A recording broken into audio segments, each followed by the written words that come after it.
गंदम के हवाले से ताज़ा तरीन अपडेट। पंजाब सिंध में गंदम के रेट में तेज़ी देखी गई।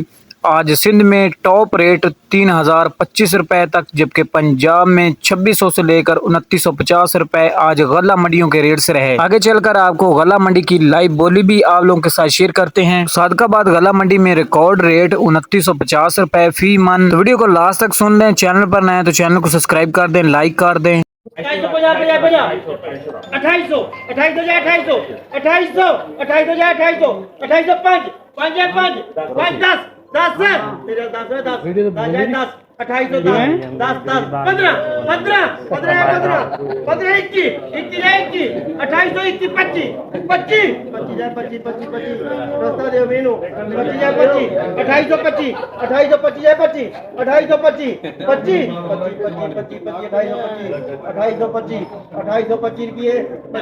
25 मेरा देख 25 उम्र याद कारपोरेशन। ये थे रहीम जर खान। गला मंडी में गंदम की लाइव बोली 2825 रुपए तक टॉप रेट रहे।